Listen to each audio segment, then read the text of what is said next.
Salut tout le monde, comment allez-vous? J'espère que vous allez bien. Nous avons une séance de grammaire. بعنوان les compléments d'objets. Il y a les compléments d'objets directs et indirects. Alors, les compléments d'objets directs sont ou bien des compléments essentiels. Chaque phrase contient un sujet, un verbe et un complément.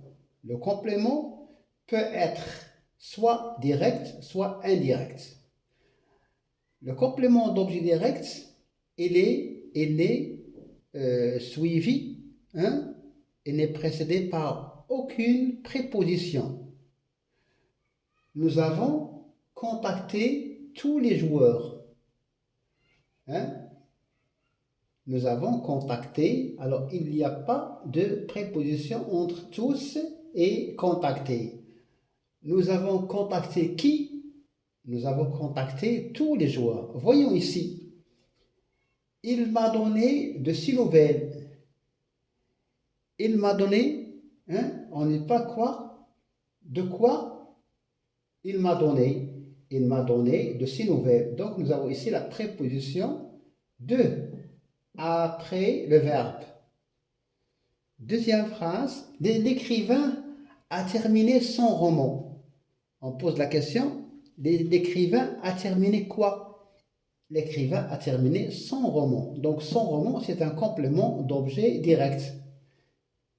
L'écrivain a écrit à son ami. À qui l'écrivain a-t-il écrit? L'écrivain a écrit à son ami. A, ici, c'est une préposition. Et donc, il s'agit ici d'un complément d'objet indirect. Troisième phrase. Il salue son voisin. Il salue qui? Il salue son voisin. Donc, nous avons dit son voisin, c'est un complément d'objet direct. L'auteur parle de son nouveau livre. On pose la question, de quoi l'auteur parle-t-il?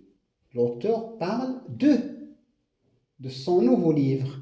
Et donc, de son nouveau livre est un complément d'objet indirect parce qu'il y a la préposition de. Il y a un livre qui s'intitule Le Nouveau Livre. Qui est l'auteur? Qui est l'auteur du livre Le Nouveau Livre? C'est un livre du XXe siècle. 4. Les touristes admirent le paysage. Les touristes, c'est le groupe nominal sujet.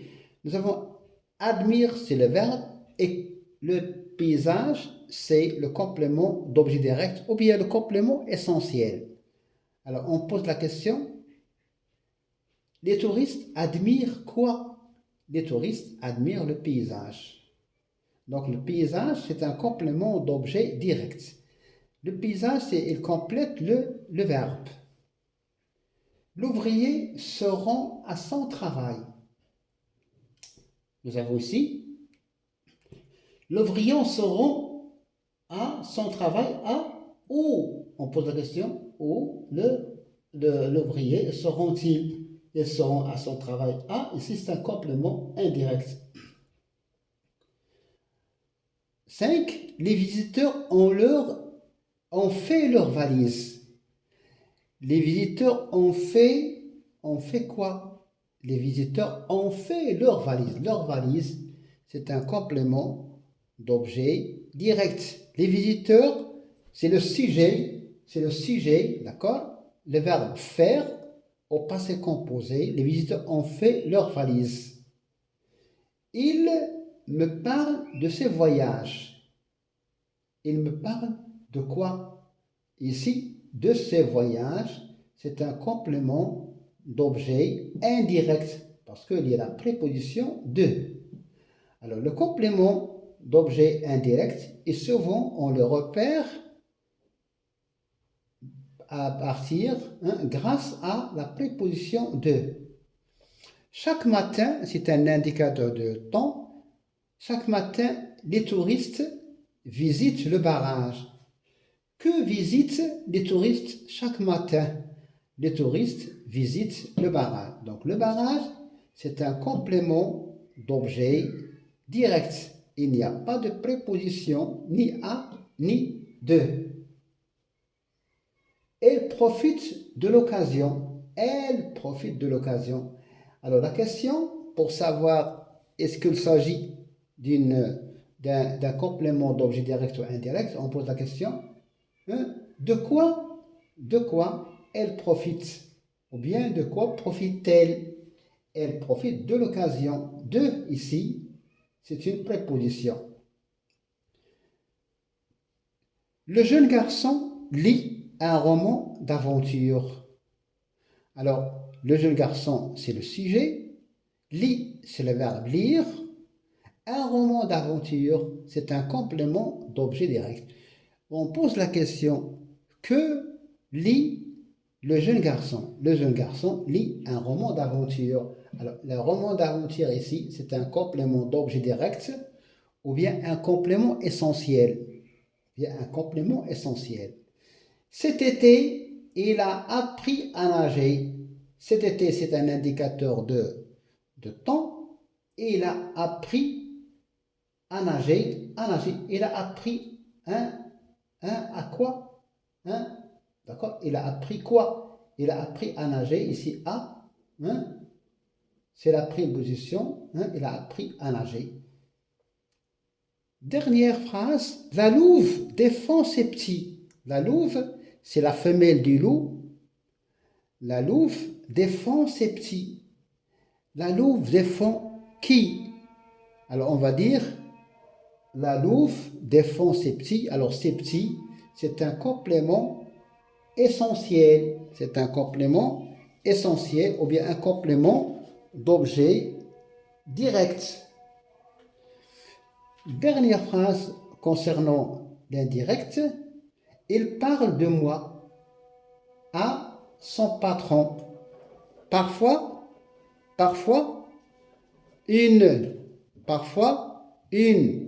phrase contient deux compléments. Le complément d'objet indirect et aussi un complément d'objet second, comme ici. Il parle de qui? Il parle de moi. À son patron, c'est un autre complément, complément d'objet indirect second. Il y a ici cette phrase contient deux compléments. Les deux sont des compléments d'objet indirect. Alors la préposition de à, c'est le signe qu'on a une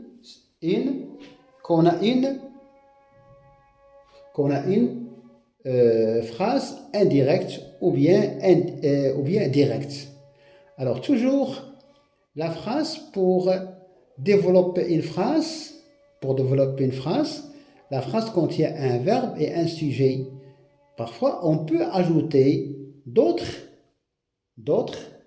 éléments à la phrase pour obtenir une phrase correcte. Souvent, on trouve le complément d'objet direct, comme ici, tous les journaux, son roman, son voisin. Ce sont des compléments d'objet direct, c'est-à-dire il n'y a pas le verbe et le complément ne sont pas séparés par une préposition de ou à. Comme le cas ici, on ne trouve pas la préposition à ou bien la préposition de. Par contre ici, on a il m'a donné de 6 nouvelles. De ici, c'est une préposition qui sépare donner de ce nom nouvelle. Il a écrit à qui? Il a écrit à son ami. Il a écrit à son ami. Voyons, pour distinguer le complément d'objet direct du complément d'objet indirect, on voit s'il y a la préposition à ou bien de. Si il y a ces deux propositions, on parle de complément d'objet indirect. S'il n'y a pas, on parle de complément complément d'objet direct qui est le complément essentiel, c'est-à-dire indispensable. Merci et bonne chance.